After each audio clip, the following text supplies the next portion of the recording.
Команданте, пандемијата од коронавирусот COVID-19 ја зафати многу држави, а не одбегна ниту нашата. Граѓаните според мерките на владата редуцирано ги извршуваат своите работни задачи и поголемиот дел од денот го поминуваат дома поради полицискиот час. Доведе ли ваквата состојба до зголемена работа на пожарникарите? Пред се, добар ден и добро дојавте во бригадата за противпожарна заштита на град Скопје. Во текот на оваа година пандемијата беше актуелна уште од почетокот на март месец. Значи со препораките на владата кои што се донесени според полицискиот час и според уредбите кои што се донесени од владата од 10-12 март, бројката на пожари кај нас е тековно, да речеме, споредбено со ланските години, со прехланската година, е тука во некој просек. Со тоа што, ако земеме просек на бројки од ланската година и од оваа година, е значително помал на делот на отворени пожари, на отворени шумски пожари. Оваа година во текот на пандемијата ни се зголеми малце бројот на технички интервенции. Тука имаме пораст на одреден број на технички интервенции, од кои што станува збор повеќе за одлавување на лифтови, на сообраќајни несреќи, кои што се случуваат за некои несакани ситуации кои што се случуваат во домашна атмосфера или во становите, заглавени деца во стан, па се отвараат врати, се влегува преку тараса или преку прозор. Последна случка имавме во Капиштец, каде што веќе имало почината господја кој што не можела да се отвори вратата, па интервениравме на тоа. Тоа го ставаме ние во делот на технички интервенции. Тука зголемен ни е бројот за разлика од ланската година, зашто посебно ги делиме како пожар на отворен простор, пожар урбана средина и технички интервенции. Тука сме малце во пораст во тој период.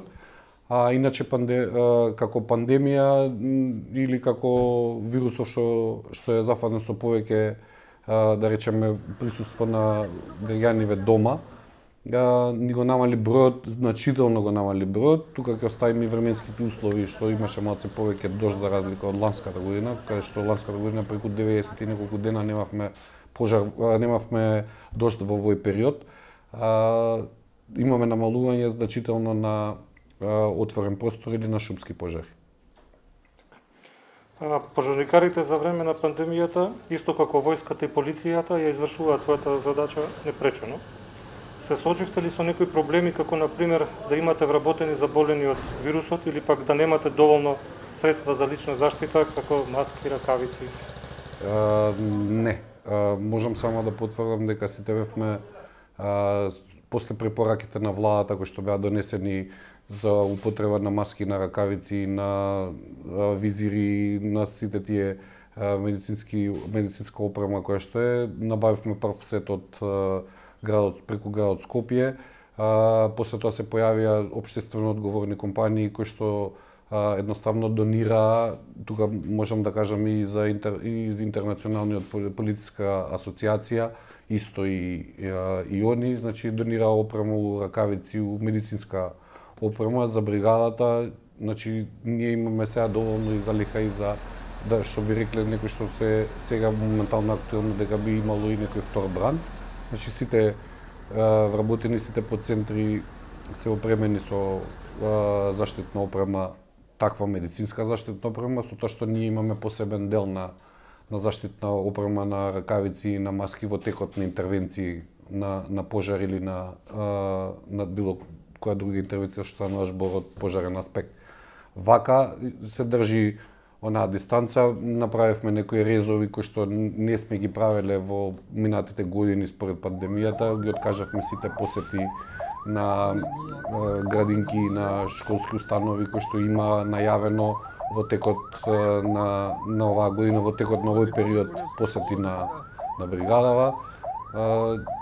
Све со цел да спречиме ширење и да спречиме што поголемо движење, затоа што овде се работи 24/7, што е истото во делот и во полицијата и во армијата. Ако има еден заболен, ќе треба да се ставиме повеќето во карантин, што би дошло, не дај Боже, до поголема опасност за градот, бидејќи само бригадава е за противпожарна заштита. Според на Солани, можете ли да ни ги кажете во колку интервенции сте учествувале во периодот како е прогласена пандемијата од 12 март до сега? И може ли стручно да ни објасните зошто, како во првото прашање што ме одговоривте, помалку пожари има за додека е пандемијата од вообичаено? Па видете вака, ќе ја земеме, значи ние земеме секогаш статистички, во наше водење по информации го водиме на третина на годината, значи пресек правиме од 1 јануари до 1 април во годината, споредбено со лански и прехлански години, значи збориме со 2018, 2019 беше една енормно голема ситуација и енормно големи бројки во период кој што не се оптеретени у тој дел на шумски пожари или на отворени пожари. Причината беше што тоа што и пред малце го кажав дека немавме подолго време во тој период во март, временски услови во прилог наш да има дожд или да има врнење, значи немаше повеќе од 90 дена се врнат од дожд и беше многу голема суша. И затоа кажуваме ние дека од 1 јануари 2019 до 1 април 2019 имавме 660 пожари. Споредбено со оваа година, од 1 јануари до 1 април 2020 година имаме 350 пожари. Значи тоа е веќе една половина, 310 пожари повеќе, што се по статистички листови според статистиката се во делот на отворен простор, на шумски пожари. Така, значи, може ли да се заклучи дека пожарите во станови или во куќи се намалени поради присутноста на граѓаните во домовите и поголемо внимание отколку? Па да, ја и во претходното прашање ви одговори, ви кажав дека сега имаме поголемо намалување на бројката во отворен простор на шумски пожари, затоа што има забрана за движење во шуми, има полициски час кај што не е дозволено движење во шуми. Имаме временски услови од една страна кои што се до некаде во наш прилог. Све тоа, тие се све релевантни бројки, значи ние не викаме дека можеме и во текот на август, септември, октомври дека ќе не избегнат тие шумски пожари кога ќе дојде таа постлетен период или таа суша кога ќе дојде, дека ќе ги немаме како бројки зголемени за разлика од ланската година. Имате ли некоја интервенција која ви останала во сеќавање, посебно впечаток што ви оставила во овие 4-5 месеци од почетокот на годината, која не е вообичаена? Па, видите, значи како перцепцијата на повеќето граѓани и на повеќето луѓе кои ќе разберат како под име пожарна, сите мислат дека ние сме екипа или бригада која што интервенира само за пожари. Не, интервенираме за повеќе ситуации, како што спомнав, преска отварање на затворени врати или лифтови одглавување све. Ние имаме ситуација, например, ова може да биде и малце, да речеме, комична ситуација кога ќе примите најавата дека има човек паднат со поголема килажа во када, кај што е, да речеме, има скршеница на нога или па не може да стане или не може, па да идеме, интервенираме, го вадиме, да речеме го вадиме, го спасуваме, го извлекуваме за да можеме да го предадеме на брза помош. И такви некои ситуации што не се секојдневни или не се од типот на пожар или од типот на сообраќајна несреќа или техничка интервенција која што е лифтово, се случуваат секакви работи. Дали било мачка ги нападнала собствениците, па биле затворени на тараса, па сме ги симнувале со све жители, збориме со све деца и со све цела фамилија од самата тараса, мачката е внатре, па значи има секако вид на интервенции кај што веќе бројот 193 или она што го викаме ние како наш оперативен центар се јавува за секој некој помош. Да. Добро, може да им кажете за овие за време на пандемијата дали имавте интервенција кај заболен на COVID-19 или пак некој што е во изолација или самоизолација? Па по сите статистики што ги имаме у тој период од моментот кога се донесени уредбите, кога е донесена препораката како да се заштитат луѓето или кои се во карантина, ваквото сами дадовме насока на командно-оперативниот центар кај што ги примаме позивите, да во секоја таква техничка интервенција кај што треба да се интервенира, а не е од опожарен или не од противпожарен аспект ситуацијата, како техничка интервенција да има дополнително прашање од нашиот код оператор телефонски дали е човекот во самоизолација, дали е човекот во карантин, дали е по можности заболен од корона, за да знаеме со која соодветна опрема што здоле да бидеме облечени за да се настапи за извршување на интервенцијата. Се спремите ли за летната сезона кога најчесто горат суви треви, а има и шумски пожари, и дали имате евиденција за шумските пожари, дали се предизвикани намерно? Што потоа со таа шума, дали се пресадува или пак ја употребуваат за пасишта или ја урбанизираат? Дали вашите инспектори водат некаква статистика, што потоа откако ќе се запали шумата? Значи вака во првиот дел да го одговориме постепено прашањето, затоа што има повеќе сегменти во тој дел и е офатено повеќе институции во целото ова прашање.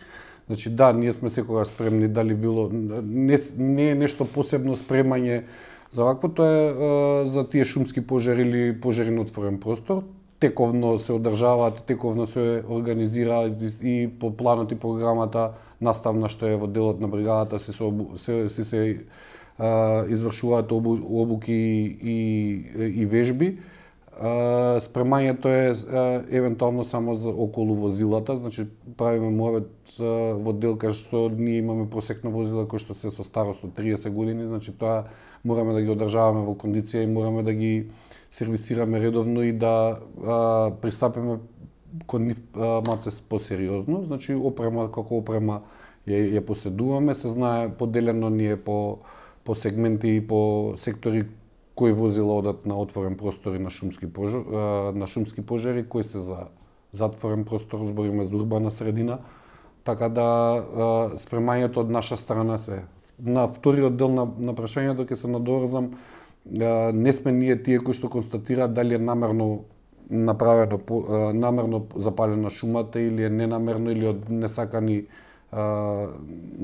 дејства или па евентуално некој ненамерно или ја запалил шумата, па има различни типови на пожари. Дали станува збор за ниско стеблеста, дали станува збор за сосема сува трева или станува збор за шума кај што се употребува после тоа дрво како огремно дрво. Значи тој дел и тој сегмент припаѓа на шумската полиција и на шумските стопанства кои што управуваат со шумите или македонски шуми на глобално, на републичко ниво. МВР констатира причината и настанатата ситуација за пожарот, дали е намерно или ненамерно, нормално со наши увиди од наше искуство, консултации и све. Ние како бригада немаме противпожарни инспектори, град Скопје и како бригада за противпожарна заштита, тоа е све во делот на Македонски шуми и на Дирекцијата за заштита и спасување. Секам да ве прашам, дали ја знаете бројката на пиромани во Скопје, дали ги има, дали познавате кои се тие и како се справувате со таквите? На повеќе состаноци кои што сме ги имале на тие состаноци кај што учествуваат повеќе институции од шумска полиција, од Министерството за внатрешни работи, од бригада за противпожарна заштита, од Центар за управување за кризи, Дирекција за заштита. Оние структури кои што се засегнати од овој тип на пожари, значи немаме некоја официјална бројка, мислам дека тоа Министерство за внатрешни работи треба да има. Тука некогаш и у таа работа ги уклучуваме и судските власти кои што тие процеси на некогаш кои што се затечени на самото место на пожарот или кои што се предизвикувачи на самото место на пожарот, тоа зборам на глобално ниво, на цела територија на Република Северна Македонија. Значи, збориме во тој сегмент имало ситуации каде што се фатени и подпалувачи и све, но процесуирано е све тоа преку МВР, дали со прекршачни, дали со кривични. Тие постапки понатаму си ги превзема друг орган или друго министерство. Дали имате некоја информација дека еден што веќе го знаете дека предизвикал пожари повторно од истиот е запален некој објект или нешто, или немате така? Па имавме такви информации за точна локација на територија на град Скопје за Драчево, пријавено е соодветно, реагирано е соодветно. Немаме повеќе после неколку ситуации што не се случува во Драчево. Така можам да кажам ја и за ланската година исто, значи немавме конкретно кој ни ги пали во една градска општина, урбана општина Карпош, кој ни ги пали континерите преку 3 вечери нонстоп на една иста адреса, тие се две попречни улици, по наши евиденции, по наше приметување, цело време приметувавме дека се палат континери на тие две улици. Значи, соодветна пријава од наша страна кон полициска станица Карпош, соодветно реагирано. Од кога се реагирало, значи се прекинало на тоа место, веќе скоро година дена немаме таму на тие две адреси што ни беа посочени. Имаме консултации и со координации со градот Скопје и со инспекторатот на градот Скопје. Значи, кампањата што ни е за 193 заедничка со град Скопје, со инспекторатот за пожарно отворено, за пријавување на пожарно отворено или и за реагирање. Значи се пријавува овде, ако е за интервенција излегуваме ние интервенција, гасиме, ако не е доволно за интервенција ги праќаме инспекторите. Значи постои една координација меѓу инспекторите и бригадата на дежурства на 24/7 кои што даваат резултати последниве 3 години од кога е применета оваа мерка. Пред 9 месеци во интервју за МИА кажавте дека за да функционира противпожарната единица како што треба, потребна е една инекција од градот Скопје со 100 вработувања. Дали ве инектира и ја достигнавте ли проектираната цел од 385 пожарникари? 385 пожарникари е според законот, значи на 1500 жители еден пожарникар, ама тоа е со бројки од 2002 година, по пописот од 2002 година. На таа база е направена таа бројка и извадена е таа бројка. Значи, бригадата за да функционира, збориме за да функционира, ако гледаме така, сега функционираме со 205 пожарникари, значи негде околу 52%, 53% исполнетост на бригадава. А за да биде доволно покриено во овој момент и во овие капацитети, бројката би била негде од 260 до 270 луѓе. 260 би била некоја идеална бројка која што ја правиме и ја ствараме полека, што е заборавено со текот на годините и со оној процес на старење и со оној процес на заминување во пензии каде што не се попунувала бригадата. Значи, ако гледаме така, ние додовме до бројка до 176 во ланската година во почетокот, па со една инекција од 19 пожарникари, па со последната пред нова година 10, значи 29, веќе почињаме, ја имавме оваа година бројката од 50, што беа најавени и од страна на градоначалникот на град Скопје и од наша страна. Пандемијава и вирусот малце ни го одложија тој процес на подмладување. Тоа е едно. Второ, знаете дека секоја година, веќе ланската година имавме председателски избори, каде што имавме процес на 3-4 месеци неможност ни за отварање, знаете кои се законите. Еве оваа година имавме најавени избори што треба да се одржат 12 април, па и тие ради пандемијава се одложија и значи не станува збор дали сакал градот или не сакал, значи ние си го имаме проектирано и у буџет, и у планови, и у стратегија која што треба негде до 2021-2022 да донесеме бригада у нормален тек, у нормален ред, за да функционира, да речеме, нормално. На почетокот од вашиот мандат ја најавивте медикал службата, која требаше да започне лани на 20 мај, како што помнам, на денот на пожарникарите. Така. Каква ќе биде нејзината функција и успеавте ли да ја реализирате? И докаде сте со желбата за регионалниот центар за обука на2 Има ли надежда дека ќе се оствари тоа? тие беа најави уште ланската година при самото моје пристигање овде, следејќи ги трендовите и следејќи го она што сакаме да го постигнем. Тоа е све тенденцијата кон идење кон Европа и кон делот на западниот систем. Значи секоја западна држава и западен систем во делот на противпожарната бригада е тој safety rescue или тие спасувачки парамедикал служби, екипи кои што се во делот на бригадата.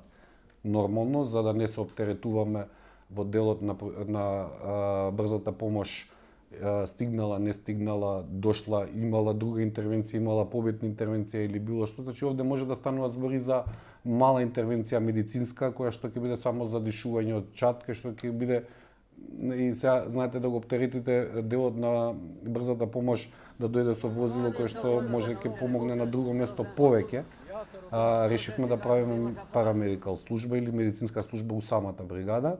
Во координација со Црвениот крст ланската година ги имавме и координирано работевме од 20 мај со помош на Црвениот крст на град Скопје, заеднички, кај што имаше екипи кои што си работеа и се дежура и излегува упресред со нас у такви ситуации додека дојде. Но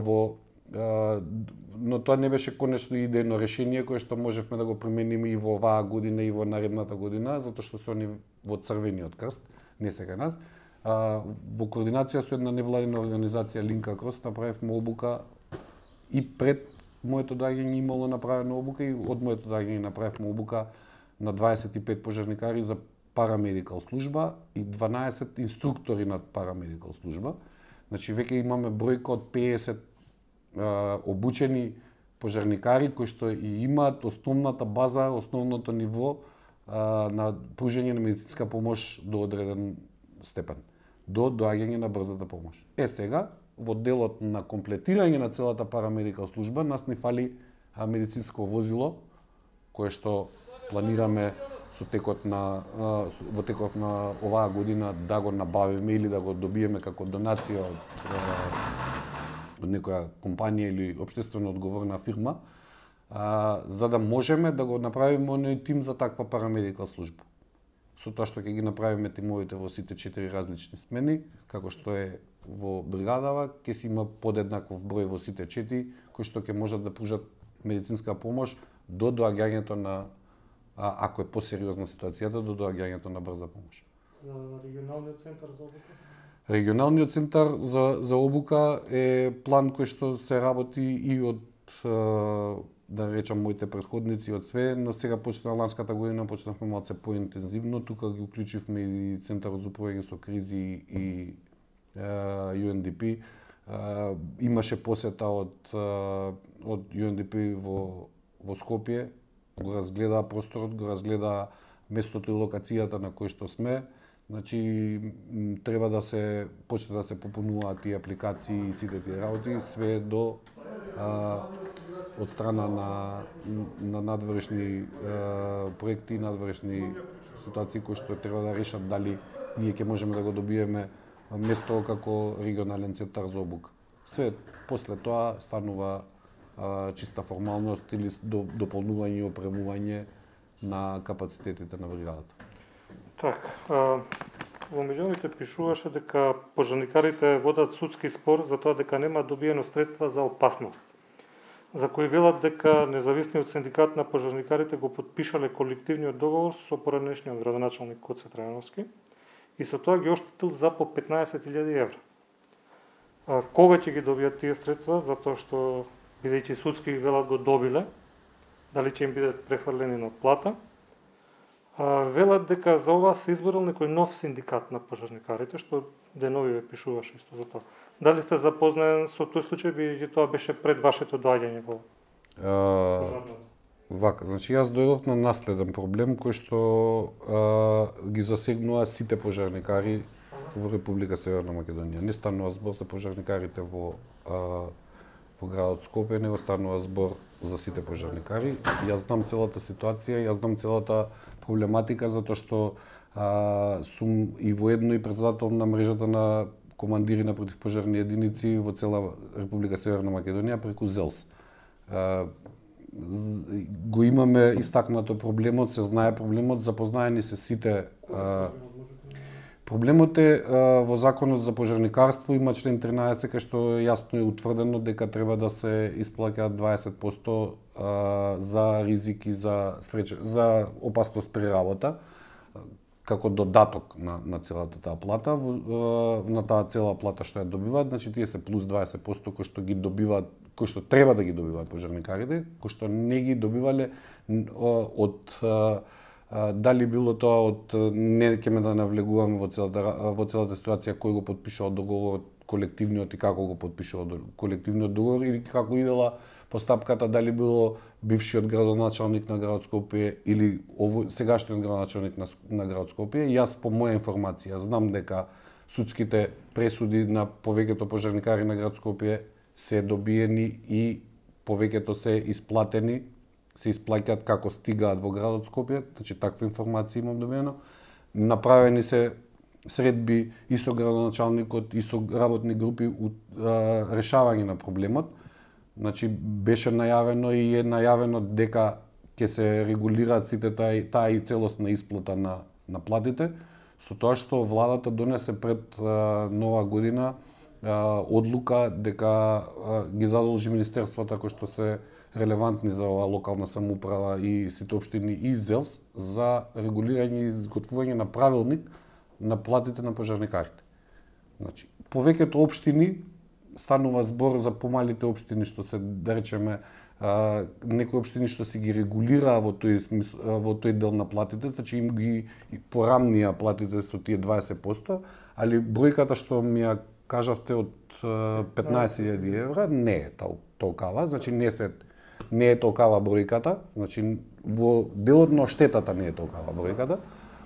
Значи станува збор негде, ако земеме некој просек, е околу 200 до 230.000 денари од пожарникар. Тоа е прилика 4.000 евра? Да, така, значи не е бројката од 15.000 евра, него просекот е негде околу 200 до 200. Што треба да ги добие секој пожарникар? Тие ќе им бидат исплатени на плата? Да, на сите. Овој процес се одвивал во текот на изборни кампањи и сите тие ствари. Пожарникарите со право, значи си ги да бидеме категорично јасни, значи они со право го имаат добиено тој основ за исплата на тие 20% за загрозувачки ризик при работа и сложеност на работа, за опасност. Значи не им било исплаќено, сепак пак ќе речам, не навлегувам правото на тужба и правото на добивање на судски спор или на тужење е секогаш лично на пожарникарот и си има релевантни синдикати, два, кои што си ги ја бркаат таа работа, да речеме, си ја вршат таа работа, си иде на тужба, се излегува од апелација, значи се добиваат споровите и во теков на ланската година, како што сум запознаен ја, скоро 90, збориме за овде бригада, скоро 97 и повеќе од 97-8 пожарникари веќе ги имаат добиено и средствата на нивни сметки. Значи тој процес си оди, не може да се сопре. Све до оној момент додека не се добијат. Команданте, ви благодарам за ова исцрпно интервју и се надевам дека оваа традиција ќе продолжи со информирање во МИА и давање интервју за МИА.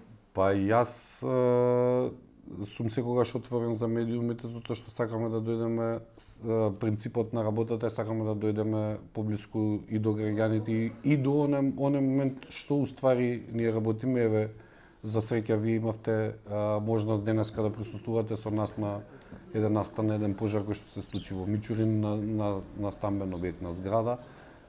Чисто сакаме да граѓаните да добиваат точни информации во смисла на тоа што станува збор, како станува, зашто станува збор и како е действото на нашите интервенции. Ја пак ве поздравам како МИА и сум секогаш отворен за информација, дали било телефонска, дали било ваква, дали било нешто што вие мислите дека ќе биде само за подобро информирање и за јавноста и за граѓаните. Ви благодарам уште еднаш. Ви благодарам и вас.